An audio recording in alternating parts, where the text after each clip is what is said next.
One. അപ്പൊ നിങ്ങൾ എല്ലാവരും തന്നെ വളരെ ഒരു പരീക്ഷയുടെ ചൂടിൽ ഇങ്ങനെ ഇരിക്കുകയായിരിക്കും എന്ന് എനിക്കറിയാം. അപ്പോൾ വളരെ ഇമ്പോർട്ടൻ്റ് ആയിട്ടുള്ള എക്സാമിന് ഷുവർ ആയിട്ടും ചോദിക്കാൻ പോകുന്ന കുറച്ച് ക്വസ്റ്റ്യൻസ് ആണ് നമ്മൾ ഈ ഒരു വീഡിയോയിൽ ഡിസ്കസ് ചെയ്യുന്നത്. നിങ്ങൾ ത്രൂ ഔട്ട് ഈ വീഡിയോ കാണുക, കാരണം ഇതിലുള്ള ഓരോ ക്വസ്റ്റ്യൻസും നിങ്ങൾക്ക് എന്താ പറയുക 100% പ്രോബബിലിറ്റി നമുക്ക് പറയാൻ പറ്റുന്ന തരത്തിലുള്ള ക്വസ്റ്റ്യൻസ് ആണ് ഇതിലുള്ളത്. അപ്പോൾ അതുകൊണ്ട് ഈ വീഡിയോ ത്രൂ ഔട്ട് നിങ്ങൾ കാണുക. യെസ്, അപ്പോൾ ഫസ്റ്റ് ക്വസ്റ്റ്യൻ നോക്കാം.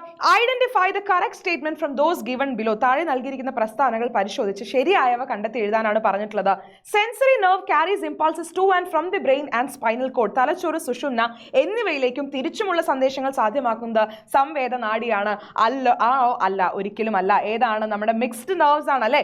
മിക്സ്ഡ് നെർവ്സ് അഥവാ സമ്മിശ്ര നാഡിയാണ് എന്ത് ചെയ്യുന്നത്? ഈ അങ്ങോട്ടും ഇങ്ങോട്ടും കൊടുക്കുന്ന പരിപാടി ചെയ്യുന്നത്. Motor nerve carries impulses from the brain and spinal cord to various parts of the body. തലച്ചോറ്, സുഷുമ്ന എന്നിവയിൽ നിന്നും സന്ദേശങ്ങൾ ശരീരത്തിന്റെ വിവിധ ഭാഗങ്ങളിലേക്ക് എത്തിക്കുന്നത് പ്രേരക നാഡിയാണ്. കറക്റ്റ് ആണോ? കറക്റ്റ് ആയിട്ടുള്ള സ്റ്റേറ്റ്മെന്റ് ആണ്. തേർഡ് സ്റ്റേറ്റ്മെന്റ് നോക്കാം. Mixed nerve carries impulses from various parts of the body to the brain and the spinal cord. എന്താണ്? ശരീരത്തിന്റെ വിവിധ ഭാഗങ്ങളിൽ നിന്ന് സന്ദേശങ്ങൾ മസ്തിഷ്കം, സുഷുമ്ന എന്നിവയിൽ എത്തിക്കുന്നത് സമ്മിശ്ര നാഡിയാണ്. അല്ല, ഇത് ചെയ്യുന്നത് ആരാണ്? ഇതാണ് നമ്മുടെ സെൻസറി നെർവ് ചെയ്യുന്നത് അല്ലെ, നമ്മുടെ സംവേദ നാഡി ചെയ്യുന്നത്. അതുകൊണ്ട് എ ആൻഡ് സി എന്ന് പറയുന്ന തെറ്റായിട്ടുള്ള സ്റ്റേറ്റ്മെന്റ് ആണ്. ഓപ്ഷൻ ബി ആണ് റൈറ്റ് ആൻസർ എന്ന് പറയുന്നത്. ഓക്കെ, അടുത്തത് നോക്കാം. Destruction of dash in the brain is the cause for Parkinson's disease. Parkinson's രോഗത്തിന് കാരണം മസ്തിഷ്കത്തിലെ എന്തിന്റെ നാശമാണ് എന്നാണ് ചോദിച്ചിരിക്കുന്നത്. മക്കളെ, ഡിസീസസ് പഠിക്കാണ്ട് നിങ്ങൾ എക്സാമിന് പോകണ്ട. നിങ്ങളുടെ ഈ പറഞ്ഞ നെർവസ് സിസ്റ്റത്തിൽ പറഞ്ഞിട്ടുള്ള അല്ലെങ്കിൽ അതിന്റെ ഡിഫക്ട്സ്, ഡിസോർഡേഴ്സ് പറഞ്ഞ ആ 3 എണ്ണവും കൃത്യമായിട്ട് പഠിച്ചിട്ടേ എക്സാമിന് പോകാൻ പാടുള്ളൂ. യെസ്, അപ്പൊ പാർക്കിൻസൺസ് ഡിസീസ് ഉണ്ടാവുന്ന അല്ലെങ്കിൽ പാർക്കിൻസൺസ് രോഗം ഉണ്ടാവുന്നത് എപ്പോഴാണ്? നമ്മളുടെ ഈ പറയുന്ന മൈലിൻ, ഡോപ്പമിൻ, മെനിഞ്ചസ്, ഗാംഗ്ലിയോൺ ഇതിൽ ഏത് നശിക്കുമ്പോഴാണ്? ഗാംഗ്ലിയോണുകൾ നശിക്കുമ്പോഴാണ് ഈ പറയുന്ന പാർക്കിൻസൺസ് ഡിസീസ് എന്ന് പറയുന്നത് ഉണ്ടാവുന്നത്. Yes, analyze the given situations, identify the part of the central nervous system that controls the situation in each. നൽകിയിരിക്കുന്ന സാഹചര്യങ്ങളെ വിശകലനം ചെയ്ത് ഓരോന്നിലും പ്രതികരണങ്ങളെ നിയന്ത്രിക്കുന്ന കേന്ദ്ര നാഡീ വ്യവസ്ഥയുടെ ഭാഗങ്ങൾ തിരിച്ചറിഞ്ഞെഴുതുക എന്നാണ് പറഞ്ഞിട്ടുള്ളത്. Yes, eyes are blinked when flies approach them. അല്ലെ, നമ്മളൊരു പ്രാണി വരുന്ന സമയത്ത് കണ്ണിന്റെ നേരെ വരുമ്പോൾ നമ്മൾ കണ്ണ് ചിമ്മുന്നു. ഇത് എത്തരത്തിലുള്ള ഒരു റിഫ്ലെക്സ് ആണ്? എത്തരത്തിലുള്ള റിഫ്ലെക്സ് ആണ്? നമ്മുടെ സെറിബ്രൽ റിഫ്ലെക്സ് ആണ് അല്ലെ. സെറിബ്രൽ റിഫ്ലെക്സ് എന്ന് പറയുമ്പോൾ അതിനെ കൺട്രോൾ ചെയ്യുന്നത് ആരാണ്? നമ്മുടെ ബ്രെയിൻ ആണ് അല്ലെ. ബ്രെയിൻ അഥവാ നമ്മുടെ മസ്തിഷ്കമാണ്. യെസ്, മസ്തിഷ്കം. യെസ്, ഇനി hands R withdrawn when touched on hot object. എന്താണ്? ചൂടുള്ള വസ്തുവിൽ അറിയാതെ തൊടുമ്പോൾ പെട്ടെന്ന് കൈ പിൻവലിക്കുന്നു എന്ന് പറയുമ്പോൾ ഇത് എന്താണ്? ഇത് സ്പൈനൽ റിഫ്ലെക്സ് ആണ്. അതായത് നമ്മുടെ സ്പൈനൽ കോഡാണ് ഇവിടെ എന്ത് ചെയ്യുന്നത്? ഇത്തരത്തിലുള്ള സിറ്റുവേഷനെ കൺട്രോൾ ചെയ്യുന്നത്. സ്പൈനൽ കോഡ് അഥവാ നമ്മുടെ സുഷുമ്ന. Okay, yes. Next question നോക്കാം. The part which regulate the speed and direction of nerve impulse is very important. നാഡീയ ആവേഗങ്ങളുടെ വേഗത, ദിശ എന്നിവ ക്രമീകരിക്കുന്ന ഭാഗമാണ്. ഏതാണ്? സെൻട്രൽ കനാൽ ആണോ? സിനാപ്സ് ആണോ? ഇന്റർ ന്യൂറോൺ ആണോ? മെനിഞ്ചസ് ആണോ? ഏതാണ്? നമ്മുടെ സിനാപ്സ് ആണ് അല്ലെ. സിനാപ്സ് ആണ് ആവേഗങ്ങൾ അഥവാ ഇമ്പൾസിന്റെ സ്പീഡും അതുപോലെ തന്നെ ഡയറക്ഷനും രണ്ടിനെയും എന്ത് ചെയ്യുന്നത്? റെഗുലേറ്റ് ചെയ്യുന്നത്. ഓർത്ത് വെക്കുക. Next question. The pairs given below represent the parts and functions of eye. Identify the correct pairs. നമുക്ക് കുറച്ച് pairs തന്നിട്ടുണ്ട്. ഇതിൽ ഏതാണ് ശരിയായതെന്നാണ് നോക്കേണ്ടത്. ലെൻസ് മാക്സിമം വിഷ്വൽ ക്ലാരിറ്റി ആണോ? അല്ല. Cornea refracts light rays to focus on the retina. Yes, കോർണിയാണ് പ്രകാശരശ്മികളെ കണ്ണിലേക്ക് പ്രവേശിപ്പിക്കുന്നത്. Optic nerve transmits impulses to the visual centres in the brain. അതെ, ഒപ്റ്റിക് നെർവ് ആണ് എന്ത് ചെയ്യുന്നത്? നേത്രനാഡിയാണ് ഈ പറയുന്ന കാഴ്ചയുടെ കേന്ദ്രത്തിലേക്ക് ആവേഗങ്ങളെ കൊണ്ടുപോകുന്നത്.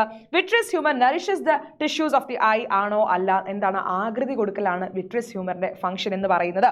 അപ്പോൾ അതുകൊണ്ട് ബിയും സിയും ആണ് right answer. So option 2 is the correct answer. Choose the correct statements. Radial muscles contract in dim light. Circular muscles contract in dim light. Pupil constricts in dim light. Pupil dilates in dim light. എന്താണ്? മങ്ങിയ പ്രകാശത്തിൽ radial പേശികൾ സങ്കോചിക്കുന്നു. മങ്ങിയ പ്രകാശത്തിൽ വലയ പേശികൾ സങ്കോചിക്കുന്നു. മങ്ങിയ പ്രകാശത്തിൽ പ്യൂപ്പിൾ ചുരുങ്ങുന്നു. മങ്ങിയ പ്രകാശത്തിൽ പ്യൂപ്പിൾ വികസിക്കുന്നു. മങ്ങിയ പ്രകാശം ഉണ്ടാകുമ്പോൾ എന്താണ് നടക്കുന്നത്? നമ്മുടെ റേഡിയൽ മസിൽസ് കോൺട്രാക്ട് ചെയ്യും. റേഡിയൽ മസിൽസ് എന്ത് ചെയ്യും? റേഡിയൽ പേശികൾ സങ്കോചിക്കും. അപ്പോൾ നമ്മുടെ നടുവിലുള്ള പ്യൂപ്പിൾ എന്ത് ചെയ്യും? വികസിക്കും, വലുതാവും. പ്യൂപ്പിൾ ഡയലേറ്റ് ചെയ്യും. റേഡിയൽ മസിൽസ് കോൺട്രാക്ട് ചെയ്യും. പ്യൂപ്പിൾ എന്ന് പറയുന്നത് ഡയലേറ്റ് ചെയ്യും. Yes. Okay, next question. Identify the figure which indicates the change in lens while viewing the nearby object. എന്താണ്? അടുത്തുള്ള വസ്തുവിനെ നോക്കുമ്പോൾ കണ്ണിലെ ലെൻസിന് ഉണ്ടാകുന്ന മാറ്റത്തെ സൂചിപ്പിക്കുന്ന ചിത്രം ഏത് എന്നാണ് ചോദിച്ചിരിക്കുന്നത്. യെസ്, നോക്കാം ഇതിൽ ഏതായിരിക്കും. എങ്ങനെയാണ് നമുക്ക് ഐഡന്റിഫൈ ചെയ്യുക? നമ്മുടെ ലെൻസിന്റെ അല്ലെ, ലെൻസിന്റെ കർവേച്ചർ വെച്ച് നമുക്കത് മനസ്സിലാക്കാൻ പറ്റും. നമ്മുടെ ലെൻസിന്റെ വക്രത വെച്ച് നമുക്കത് മനസ്സിലാക്കാൻ പറ്റും. അടുത്തുള്ള വസ്തു ആവുമ്പോൾ എന്താണ്, ഫോക്കൽ ദൂരം കുറവാണ്, അവിടെ എന്താണ്, കർവേച്ചർ കൂടും. കർവേച്ചർ എന്ന് പറയുന്നത് കൂടും. അതുകൊണ്ട് അടുത്തുള്ള വസ്തുവിനെ നോക്കുമ്പോൾ അല്ലെ, അടുത്തുള്ള വസ്തുവിനെ നോക്കുമ്പോൾ കണ്ണിൽ ലെൻസിനുണ്ടാവുന്ന മാറ്റത്തിനെ സൂചിപ്പിക്കുന്ന ചിത്രം എന്ന് പറയുന്നത് ബി ആണ്. Yes, from the given statement, select the correct one that is related to glaucoma. അല്ലെ, ഗ്ലോക്കോമയുമായി ബന്ധപ്പെട്ട ശരിയായ പ്രസ്താവന തിരഞ്ഞെടുക്കാനാണ് പറഞ്ഞിട്ടുള്ളത്. Affect conjunctiva can be rectified through laser surgery. Eye lens become opaque.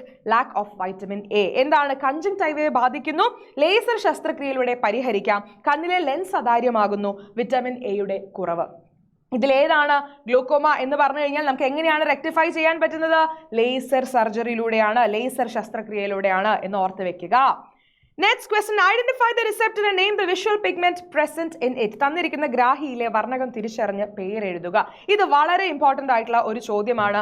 എപ്പോഴും നിങ്ങൾക്ക് എക്സാമിന് റിപ്പീറ്റഡ് ആയിട്ട് ചോദിക്കുന്നതാണ് നമ്മുടെ റോഡ് സെല്ലും കോൺ സെല്ലും, റോഡ് കോശവും കോൺ കോശവും. ഈ തന്നിരിക്കുന്നത് ഏതാണതാ, ഈ ഒരു ഷേപ്പ് വെച്ച് നമുക്ക് ഐഡന്റിഫൈ ചെയ്യാം. ഇവിടെയുള്ള ഈ ഷേപ്പ് വെച്ച് നമുക്ക് പറയാം ഇത് എന്താണ്, ഇത് റോഡ് സെല്ലാണ്, ഇത് റോഡ് കോശമാണ്.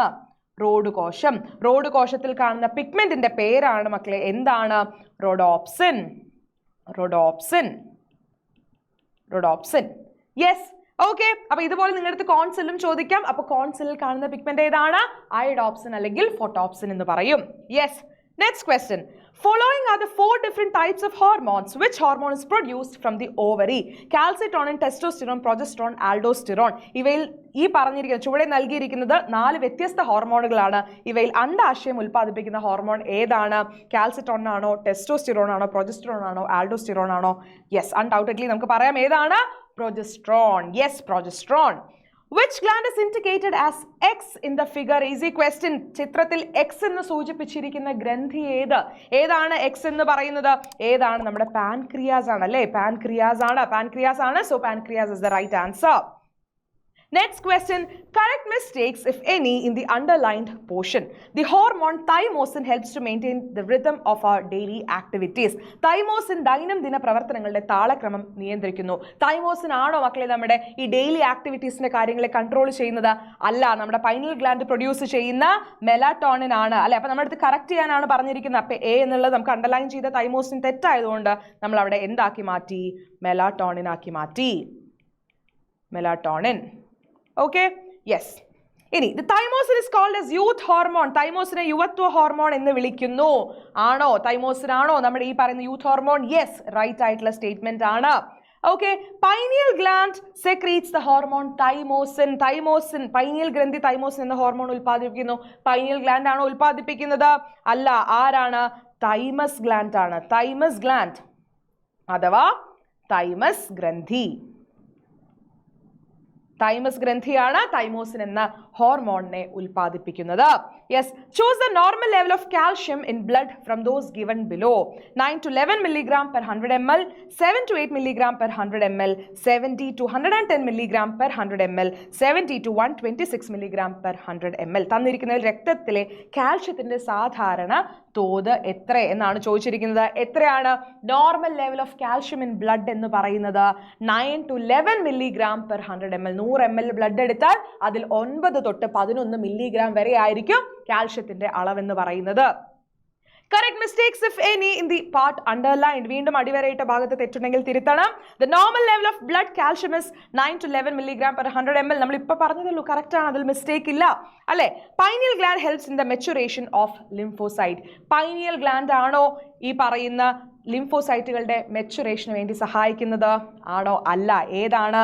ബി എന്ന് പറയുന്നത് തൈമസ് ഗ്ലാൻഡ് ആണ്. തൈമസ് ഗ്ലാൻഡ് അഥവാ തൈമസ് ഗ്രന്ഥി. തൈമസ് ഗ്രന്ഥി.